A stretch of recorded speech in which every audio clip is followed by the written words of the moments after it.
Welcome to our more in-depth discussion about the Philadelphia Business Income and Receipts Tax, also known as BIRT.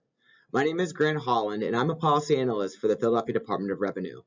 This presentation is the second in a series of 3 about the city's tax structure and its constraints. So the material that we're going to cover today builds upon some key points that were included in the BIRT primer that you already have. And that takes a closer look at who pays BIRT, how they file, and how much is owed. So for those of you who have already reviewed the BIRT primer handout, this chart should be pretty familiar. This is the historical balance of BIRT liability between 1991 and 2019. The columns on the chart are the components of the BIRT liability, with the light blue columns being gross receipts and the dark blue columns being net income. The red dotted line, as you see here, is the millage rate for the gross receipts portion of the tax. Now, whenever BIRT was created in the 1980s, the concentration of the Philadelphia economy was skewed more towards manufacturing. Manufacturing industries tend to be higher volume and low margin, meaning that for each dollar of sales, only a few cents is actually going to net profit. Now, as the national economy and city economy were shifting away from manufacturing businesses more towards services, each dollar or each percentage rate of tax that was being levied on gross receipts was actually generating not as much bang for the buck in terms of revenue. So in order to take the onus off of manufacturing businesses and away from gross receipts, the city actually decided to decrease its gross receipts rate from 3.25 mils all the way down to 1.415 mils between 1996 and 2008. This 60% decrease actually didn't really have that much of a measured effect on gross receipts. As you can see, it's been pretty flat since 1991. Now, on the other hand, net income has grown precipitously since then. And while in 1991, the balance was about 1-to-1, by 2019, for each dollar of gross receipts, we actually have about $3 of net income liability. Focusing now on the more recent history of BIRT, tax reform efforts for this tax shifted away from gross receipts and more towards net income. Now, all the way in the 1990s, the tax rate on net income was 6.5% and didn't even change for the first time until 2008 when it moved down to 6.45%. Even when combined with the state's nearly 10% rate on corporate net income, that puts Philadelphia's tax on net income among the highest in the region in the country. So starting in 2013, the city really started to ratchet down its net income rate, as shown here on this red line. It went all the way down from 6.45% all the way down to 6.25 or 6.2% where it is today. And there are future legislated decreases all the way down to 6.1% by 2024. Now, because the base of net income is so high, every single slight change to the rate is actually going to have a pretty large impact on the tax liability. So that's why the rate has been slower to decrease than the gross receipts rate. Philadelphia is a city of small businesses. Roughly 3 in 4 businesses that file with us each year have fewer than $100,000 of gross receipts each year, while 9 in 10 businesses have fewer than $1 million. The blue dots on this chart are the counts of how many filers for each gross receipts category, while the red bars, or the red columns I should say, are the aggregate total BIRT liability combined between gross receipts and net income. At the far end are businesses with over $100 million in taxable gross receipts each year, and they represent about 100 businesses. Yet they also account for $110 million of total BIRT liability, or about 25% of the total liability generated by all businesses that file each year. Meanwhile, 100,000 or so businesses that file with us each year have just a fraction of that, despite outnumbering them by a factor of 1,000. So breaking down now BIRT by industry also produces some pretty valuable information.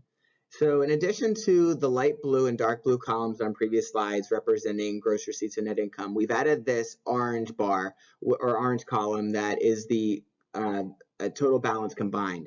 So the number one industry in the city is professional services, and this includes a host of sub-industries. They include accounting, legal services, architectural and engineering, and they represent the largest share of businesses in the city in terms of liability. But also you can see that the liability they generate is not equal at all.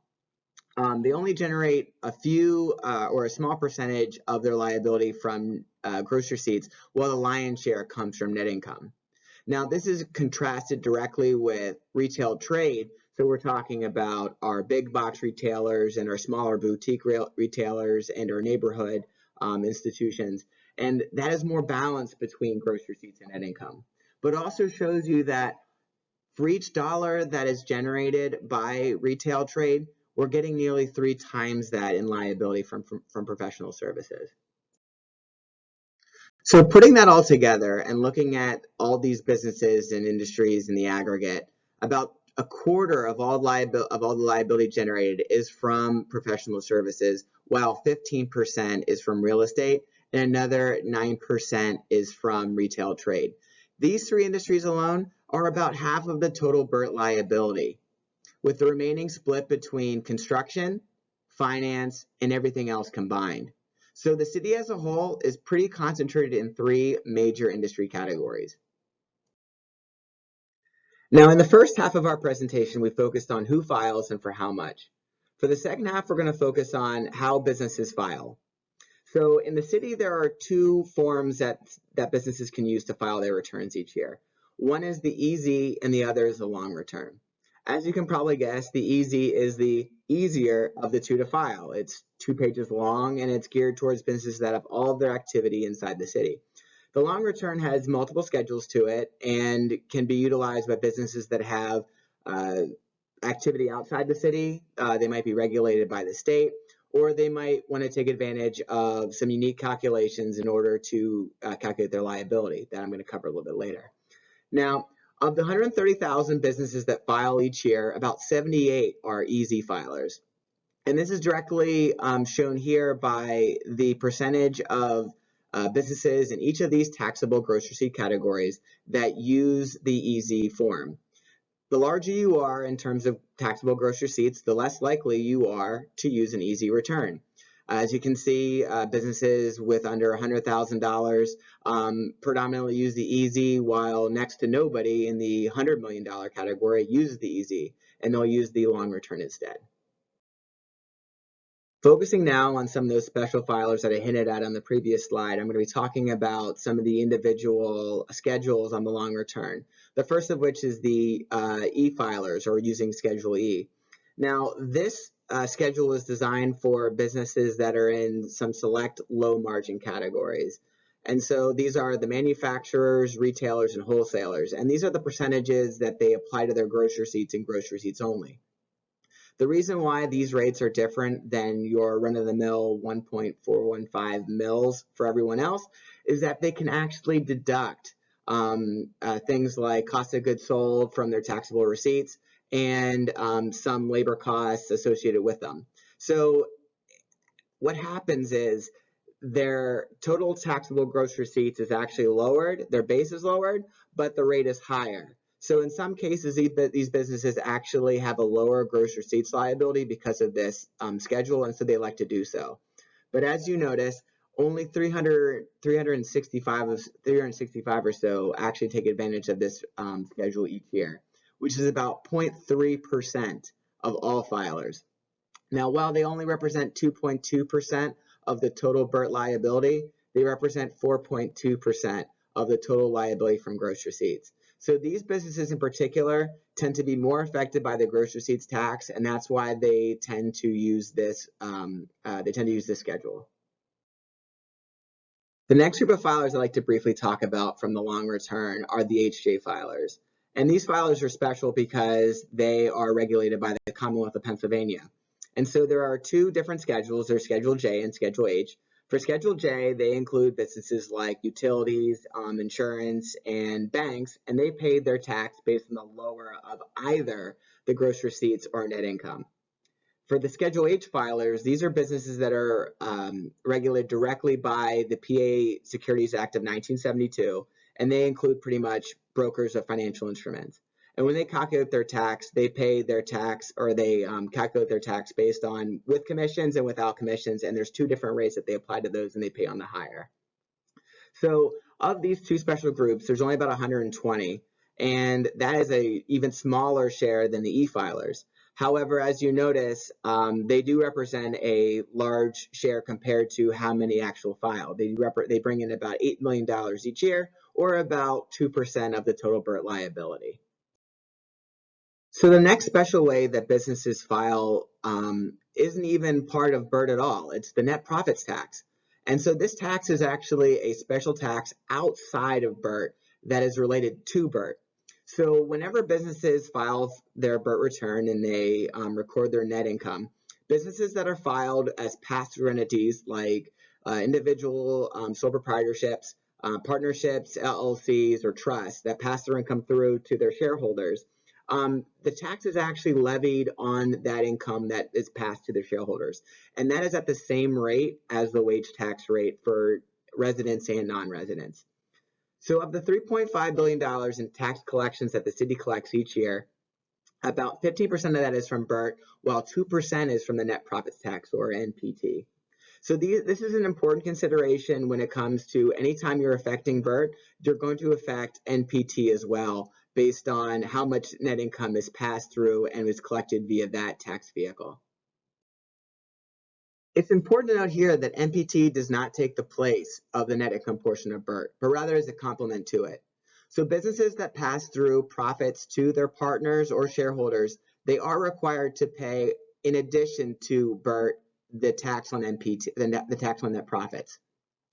So to kind of soften this tax burden that these businesses face, businesses are allowed to take a 60% credit against what they paid in net income, or the net income portion of BIRT, against their NPT liability. So about 7 out of 10 businesses that file a BIRT return also file an NPT return, which translates to about 90,000 businesses each year.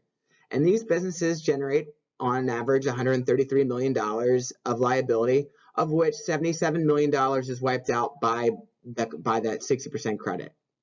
So this leaves us with $56 million in NPT liability after credits, of which 56% is owed by non-residents and 44% is owed by residents.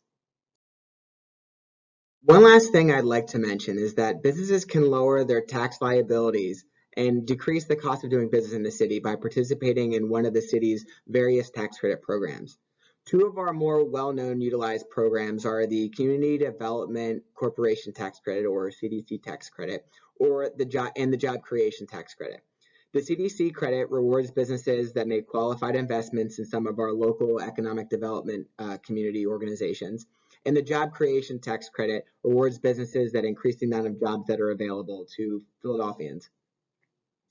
In 2019, we conducted a comprehensive review of all of our tax credits and the efficiency of those programs. And more up-to-date utilization reports can be found at this link right here. So this concludes our deeper dive into BIRT. I know we covered a lot in a little amount of time, so thanks for sticking with me. If you have any questions, you can always reach us via email, phone, or social media. Thanks again for watching.